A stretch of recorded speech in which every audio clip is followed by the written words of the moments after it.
Money laundering case में Delhi high court ने अरविंद केजरीवाल की जमानत पर रोक लगा दी और एक दिन पहले ही रात 8 बजे राउज एवेन्यू कोर्ट ने अरविंद केजरीवाल को 1 लाख के निजी मुचलके और कुछ शर्तों के साथ बेल दे दी थी। प्रवर्तन निदेशालय ने ट्रायल कोर्ट के फैसले के खिलाफ हाईकोर्ट में अर्जी दी थी। ईडी के वकील ने prevention of money laundering act के सेक्शन 45 का जिक्र करते हुए कहा, यह सेक्शन पब्लिक प्रोसिक्यूटर को जमानत पर रोक का अधिकार देता है, लेकिन राउज एवेन्यू कोर्ट की तरफ से इसका मौका नहीं दिया गया। Additional solicitor general SV Raju ने कहा कि पीएमएलए के सेक्शन 45 के तहत पब्लिक प्रोसिक्यूटर को जमानत पर रोक लगाने के लिए अर्जी देने का अधिकार है, लेकिन इस मामले में ऐसा नहीं हुआ। पब्लिक प्रोसिक्यूटर की अर्जी खारिज कर दी गई। राउज एवेन्यू कोर्ट ने प्रवर्तन निदेशालय के उस आग्रह को खारिज कर दिया था जिसमें जमानत पर 48 घंटे की रोक लगाई जाने की मांग की गई थी। एसवी राजू ने कहा कि मैं जमानत पर रोक लगाने का अनुरोध करता हूं। कल रात जमानत का आदेश दिया गया था, लेकिन कोर्ट की वेबसाइट पर अब तक इसे अपलोड नहीं किया गया। हमें जमानत पर स्टे के लिए आग्रह करने का भी मौका नहीं दिया गया। अरविंद केजरीवाल के वकील की तरफ से बहस भी पूरी नहीं की गई और मुझे आधे घंटे के अंदर जल्दी दलील देने के निर्देश दिए गए।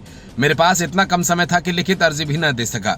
निचली अदालत ने आनन फानन में जो फैसला दिया वो पूरी तरह से विकृत है। अवकाशकालीन अदालत का फैसला अब सामने आ गया है। माना जा रहा है कि इस फैसले में वही सारी बातें लिखी हैं जो केजरीवाल और उनके वकील लंबे अरसे से कहते आ रहे हैं। केजरीवाल और आम आदमी पार्टी ईडी को पक्षपाती बताते रहे हैं। अपने फैसले में भी कोर्ट ने ईडी को पक्षपाती कह डाला। स्पेशल कोर्ट ने केंद्रीय जांच एजेंसी प्रवर्तन निदेशालय पर तल्ख टिप्पणियां की।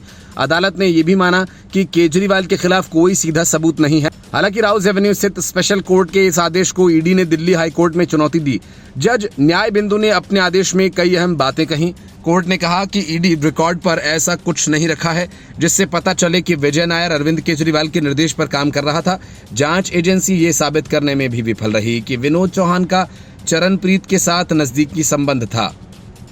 अदालत ने ये नहीं बताया कि जब चरणप्रीत से केजरीवाल के संबंध नहीं थे तो उसने 7 स्टार होटल का बिल कैसे दिया। कोर्ट ने सवाल किया कि इस तरह की जांच एजेंसी कैसे याचिकाकर्ता को दोषी साबित कर सकती है। यदि याचिकाकर्ता की इनसे पुरानी पहचान हो तो जज ने कहा कि ईडी स्पष्ट करने में विफल रही कि वो कैसे निष्कर्ष तक पहुंची कि विनोद चौहान से जब्त 1 करोड़ रुपए अपराध का हिस्सा है। कोर्ट ने आगे कहा कि ऐसा प्रतीत होता है कि ईडी भी मानती है कि रिकॉर्ड पर मौजूद सबूत याचिकाकर्ता के खिलाफ पर्याप्त नहीं है और ईडी किसी तरह इसे जुटाना चाहती है, कोर्ट को सहमत कर सके कि आवेदक के खिलाफ सबूत मौजूद हैं। कोर्ट ने कहा कि जांच एजेंसी को तेज और निष्पक्ष होना चाहिए ताकि ये कहा जा सके कि नैसर्गिक न्याय के सिद्धांत का पालन किया जा रहा है। कोर्ट ने कहा कि याचिकाकर्ता के खिलाफ प्रथम दृष्टया याचिकाकर्ता के खिलाफ अपराध साबित किया जाना बाकी है।